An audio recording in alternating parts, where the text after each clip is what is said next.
Good afternoon, children. How are you today? Now, let's start our lesson. The aim of the lesson modal verb. Modalды етістік, яғни modalды етістікте can modalды етістігі бар.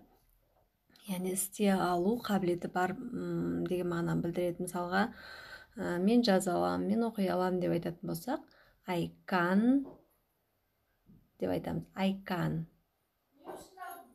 I can dance, мен билей алам. I can run, мен жүгіре аламын. I can jump, мен секіре аламын. I can play, мен ойнай алам деп айтамыз, е? I can read, мен оқи аламын. I can write, жазу. I can write, мен жаза аламын. I can swim, мен жүзе аламын. I can fly, мен ұша аламын. Яғни адамдар ұшпайды, бірақ та құстарды ұшқан кезде, ұшатын заттарды айтқан кезде it can fly деп айтамыз, е? Және cannot дегеніміз ол болымсыз сөйлемдер айтылады.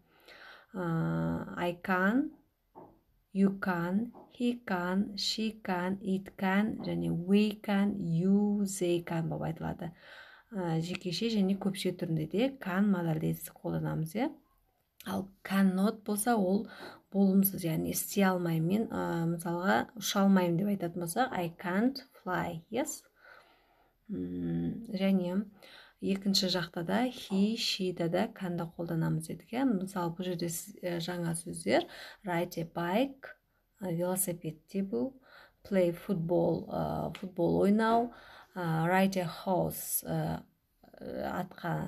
атқа міну, немесе атпен жүгіру, play the piano, пианинода ойнау, and can cook, тамақ істей алу, swim, жүзу. Now repeat after me.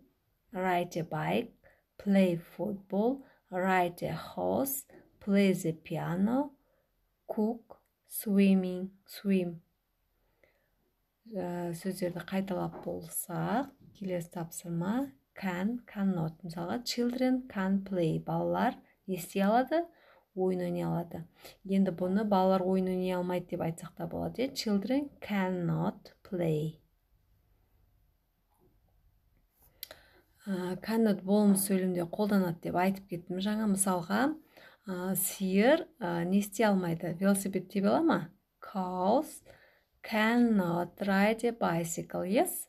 Өйткені cows can ride a bicycle деп айтамаймыз, ол велосипед тебе алмайды.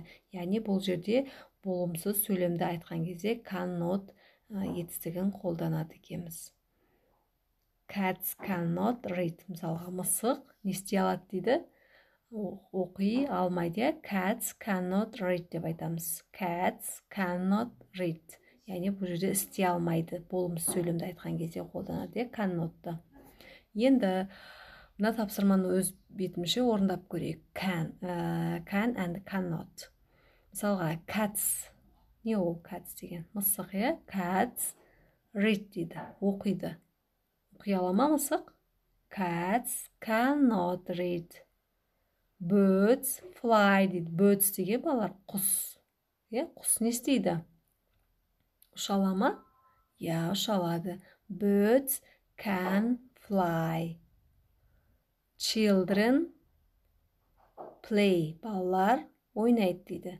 Can, Children can play.